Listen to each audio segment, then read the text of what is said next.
later in the day. So Beverly and Kirby, you're getting asked by the chat as to whether you found the bruises on Virginia suspicious. I didn't find them suspicious. I found, you know, I noticed them because they're very strategically placed, and unfortunately, usually when you have these types of issues, particularly with individuals that like that sort of thing, they make sure it's to the main body. They don't allow those bruises to be seen or shown, so you can cover it up with clothes. So the fact that there was some on the face particularly was quite an interesting fact. So yeah, I did see them, and I realized that was not a type of bruising that would come from, you know, rolling in a vehicle or something. I think some of those bruises, and also the color of the bruises, having seen bruises for 9 years non-stop, their bruises go through different cycles, and the cycle of those bruises, they were not brand new bruises, is my view.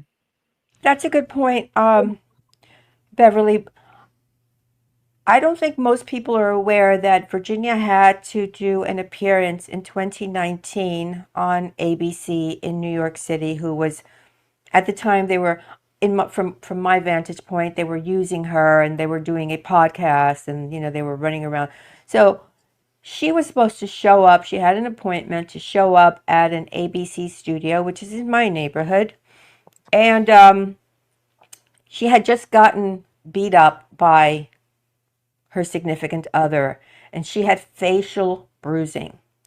And they had to postpone the interview, so everyone knew, until her bruising disappeared, because they did not want to show her. They made a mistake, right? Because they should have put her on. David Boies made a mistake, right? Her attorneys made a mistake. They knew this was happening. I'm going to say this here. I believe her attorneys are co-conspirators in what happened today, because they knew she was in an abusive relationship. ABC knew she was in an abusive relationship. I mean, for them to have to reschedule her show until her facial bruising disappeared from her beating? Come on. Co-conspirators, right? I don't think if when you are in an abusive situation, some people are also saying, and I'm sure you guys have heard it, that he was inserted into her life. I want to make sure that everybody hears the following. Virginia went to a club when she was in Australia, she was sent to by J.E. and Maxwell to get her degree in massage therapy before she was supposed to go back and be impregnated to have their child. And she went to a club, and if you read her memoir, which is available online, which she wrote many, many years ago, she spotted him and she made the initial contact, which is, if somebody is inserted into your life, as we saw with, let's say, Rose McGowan, as I myself have experienced, these people make the first move. She made the first move on Robbie. She just happened to pick the wrong man, but that was the only guy that was available, I suppose, you know. And so I do not believe he was, quote, inserted into her life. I just wanted to put that to bed. She picked him. Yeah, I agree. From the email exchanges and all that stuff, that's the case, definitely. Oh, I think Beverly's muted. Let's see, unmute Beverly. Beverly, you're gonna have to unmute yourself there. Right, I've just done it. Sorry, I've got long nails and long fingers. Yeah, I just wanted to say that I think that, you know, when you look at the types of the type of individual, the energy around him shows that he has a type of narcissistic energetics, and I think that, you know, sometimes individuals like that, they do tend to explode and blow up and do all sorts of silly things. But the fact that she allowed that to continue for a while, it just shows within herself how difficult it was for her to continue. She needed to have somebody by her side. And that need was still there, right? It's always still there right through your life, because she had an extremely difficult life right from day one. Obviously, at a soul level and a higher level, it was something of her choosing. She was always going to be the one that stood up. She was always going to be the one that carried the light, being a light bearer and being a light bridge, which was her part of her destiny and part of her soul plan, if you like, is being a light bridge. And she has done her work and she's completed her work. But I think we need to, whatever comes out now on the MSN, we need to be very careful about what we're reading, how we're reading it, and what we tend to believe. So don't go giving it energy. Don't give your energy. Don't give your power. Don't give your light away. Understand that this woman did everything she could to protect all survivors. And even those that were around her, her sisters, she protected them as well. And this is the end legacy that she has left behind. So I think that's good. Another thing I just wanted to say is I did actually remote view years ago. I did remote view the taking of the famous photograph, because there was so much hoo-ha going on all over the place about the famous photograph and that. I thought, well, you know what? I might as well just pop in and co-locate. So in other words, go out, co-locate, and have a look at that section about in front of that doorway to see whether or not that photograph was actually taken. And I went in and had a look, because you can go into various timelines and have a look. And what I did, and I'm glad that yourself, Kirby, and that Shaun, you're both here because you would understand this. I actually saw the persons that were taken the photograph trip at the front of where that passageway was, and then pushing against where they were standing, the two main figures in the photograph.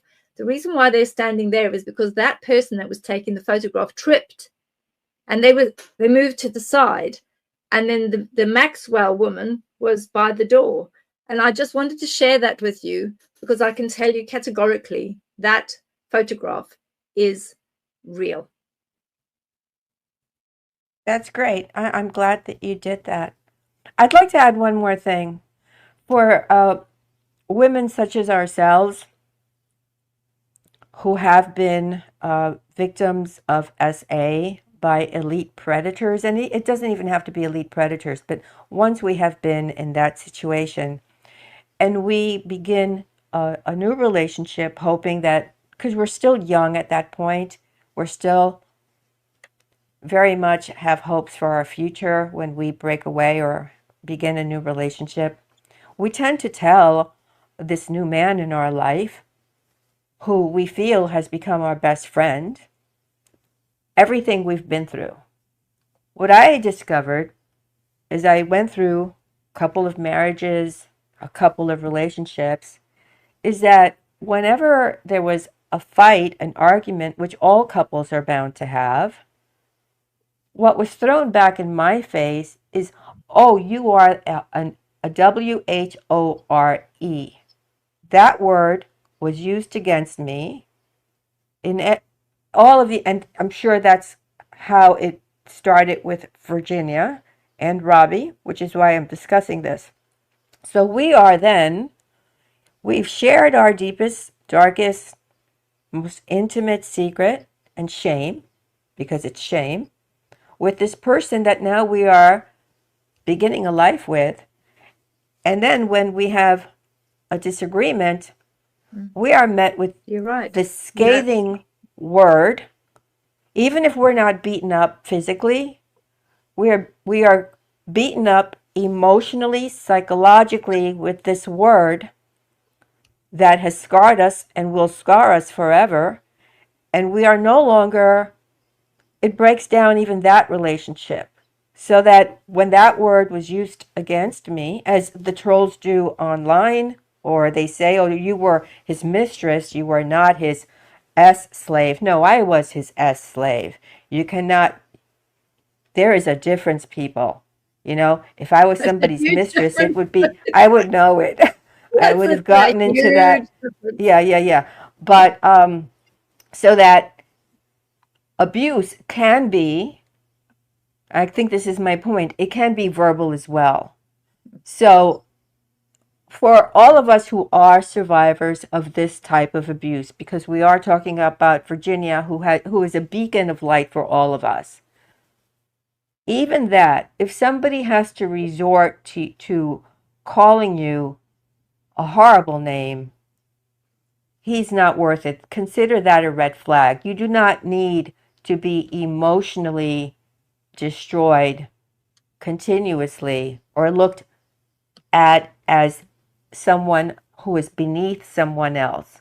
We are not beneath anyone. We in fact are much stronger than the person who has to resort to name calling because that's an abusive thing. And if that's all they have to hit us with, really, that means we must not be doing anything wrong. They must be in the wrong, frankly, to have to resort to such a ridiculous form of retaliation verbally. So let's use this as a learning tool. Let us not take abuse, because I'm sure it began with Virginia and Robbie verbally, and from there it escalated. Let's just say no, whether you are a man or a female, you are worth more. If in the end, you may choose to just live alone or be alone or just have friends that you trust. You're worth more than having to put up with even verbal abuse. This is a very sad day. I don't know. I mean, I'm still trying to process this. I think I'm in a state of shock.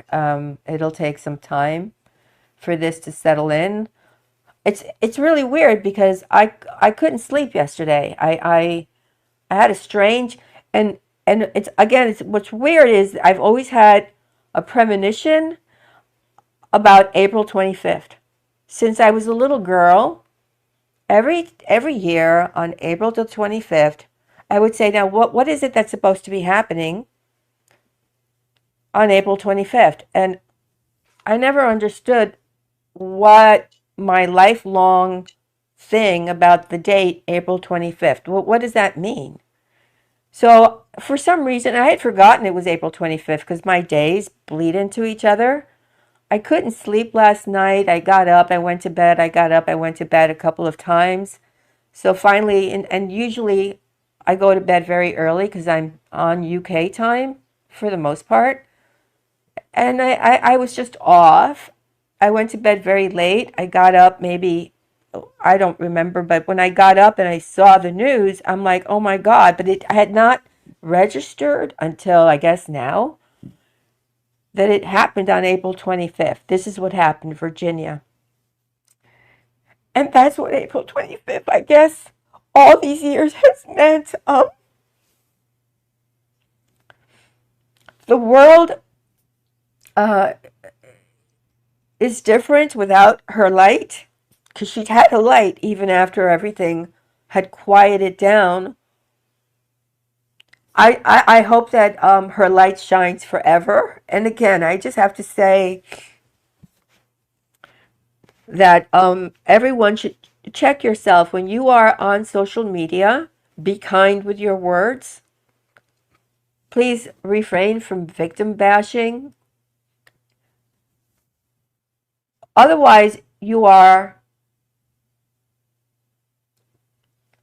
not worth being on social media. Remove yourself. If you feel the need to bash someone who has been through a horrific experience and who's brave enough to stand up and speak to help humanity, which is what she did, go for a walk or just log off social media and say nothing. I mean, I don't know what else to say, because I think that was a nail in her coffin. Yeah, well said, Kirby. And, out of all the survivors we've ever interviewed, Virginia's light certainly is shining the most. She's had the most impact. She's inspired the most people. She rocked the royal family, God bless her. And so many people were just inspired by her that I spoke to. to come forward, and that light is definitely going to continue to shine. And everybody in the chat is just overwhelming love and support. They're saying her soul is living on, and yeah, this is what we're doing now, honoring right here, right now. Well, let's hope that there's something that she's left behind. She was a very clever young lady, and I'm hoping that she would have left some trail, because she's very aware of how these people work. They clean and sweep the case. They clean and sweep everywhere to make sure that the truth doesn't come out. But let's hope she's left something. She's left some clues somewhere, and that those clues come about, or she's left something with someone that's trusted. And there's very few people we know that we can trust in this life.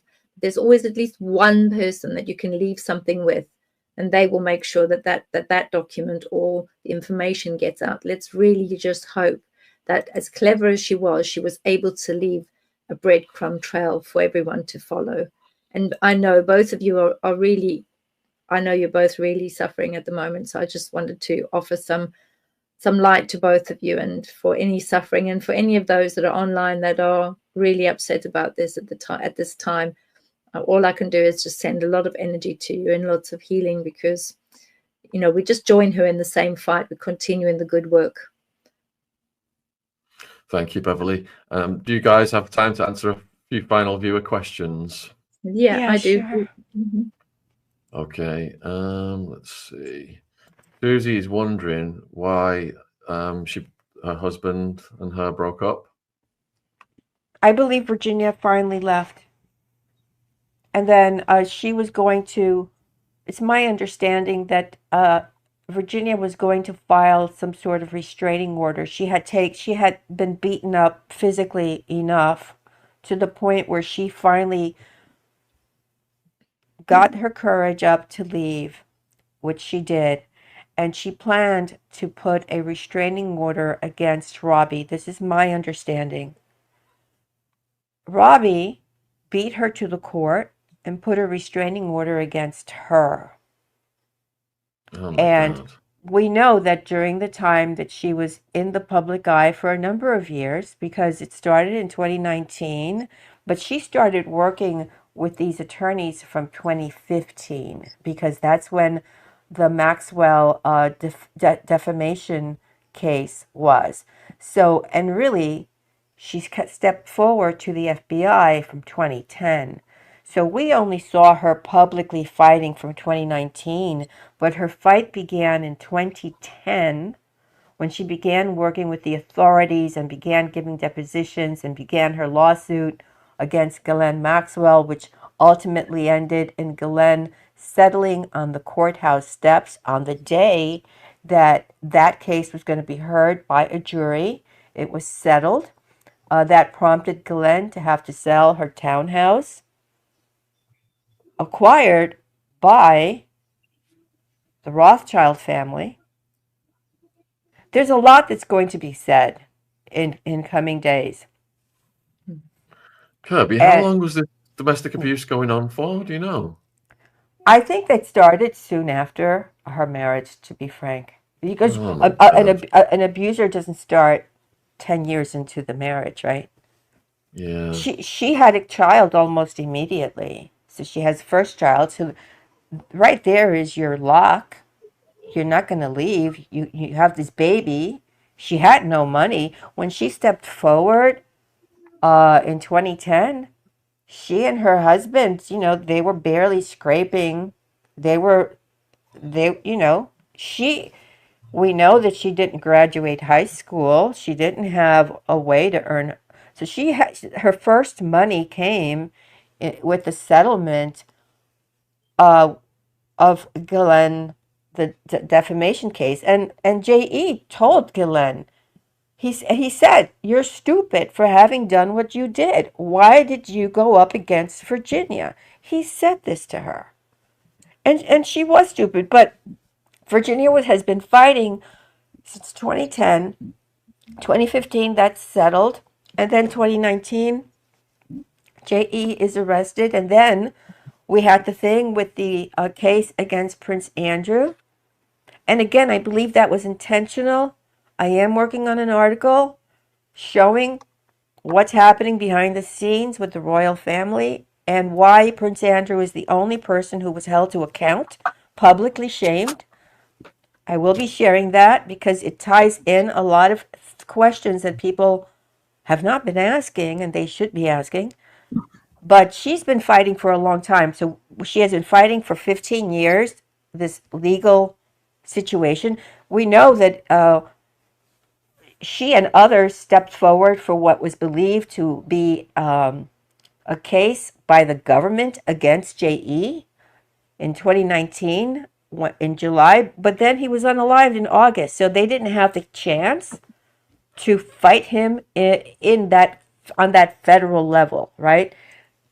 That was removed, leaving the only other option these civil lawsuits, out of which she had already won against Ghislaine, and then with the Epstein Victims Compensation Fund, which is also very sketchy because that was drafted by David Boies, and one of those conditions was in order to accept this money from the, and this applied to the 300 approximately victims who stepped forward, you must not sue your abuser. So all of them were encouraged to take the money, which was in the large, let's say the larger than normal, was a bribe. Drop your lawsuit, take the money, and shut up. However, through Virginia, we did hear a lot of names. Those are the names that have been exposed. But then with the Prince Andrew situation, people blame her for, quote, taking the money. Well, a civil lawsuit, that is the only thing that is available. And when Lionel is on the show talking about this, he will explain again to the people as an attorney that in a civil lawsuit, the only way to resolve that is financially. It doesn't have the teeth necessary to put somebody behind bars. That's all that was left for all of the victims, frankly. Yeah. So Lionel's going to come on at 8:30 p.m. UK, folks. And Beverly, is there anything you'd like to say in conclusion then? No, I just wanted to say that, you know, we just need to watch and join the dots. I mean, what is the bottom line here? Who would be the ones that would benefit the most from this lovely lady leaving this planet? You know, Maxwell, Ghislaine Maxwell might be now able to be freed at some point. There might be other individuals that will be sighing a very big sigh of relief, particularly those that live in palaces. So we've got a lot of bottom feeders here that would sigh a relief because this young lady's no longer here, because she did have a lot more information that she was holding back, as we all do. And I think that if we start looking at that and join the dots when more information comes out over the next few days, which it will, I think things will become a lot clearer. Thanks, Beverly. Is there anything you'd like to say in conclusion, Kirby? I just want Virginia to know that she was loved by everyone and that she will live on in our hearts. That's my final thought. Oh, thank you. Well, appreciate you guys coming on at such short notice and spending all this time with us today. And viewers, you know, please support everybody's work.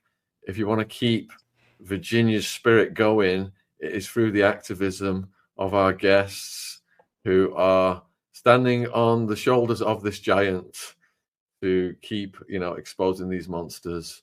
And, you know, both Kirby and Beverly have been through hell in terms of SA and these fiends.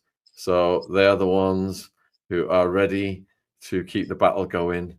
And I, for one, are sure after this, I'm going to reach out to other people who've survived and just make sure they're okay. Because I imagine people are going through a lot of trauma today as they're contemplating this. And yeah, our hearts absolutely go out to Virginia. So I will let Beverly and Kirby go, and I'll just spend a few minutes closing the show of everybody else. But thanks for coming, guys, and we'll hope to speak soon. You guys take care. Thank you, Shaun. Thank you, Shaun. Nice to meet you, Kirby. Oh, likewise, Beverly. Nice to see you. Thank you so much.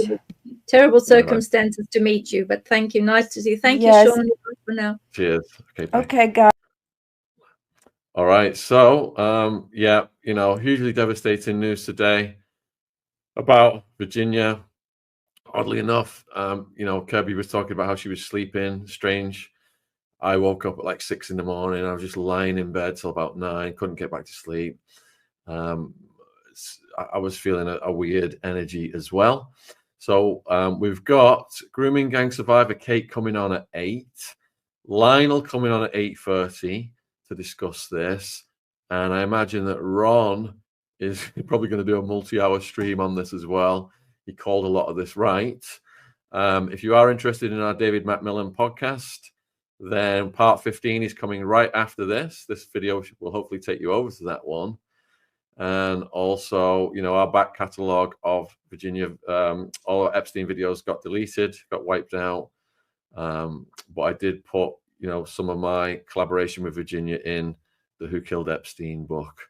Anyway, all the links will be down there in the description box for everybody. And Matthew, Beverly, have both got their own YouTube channels now. So please give them some subs. And you can find Kirby is quite active on X.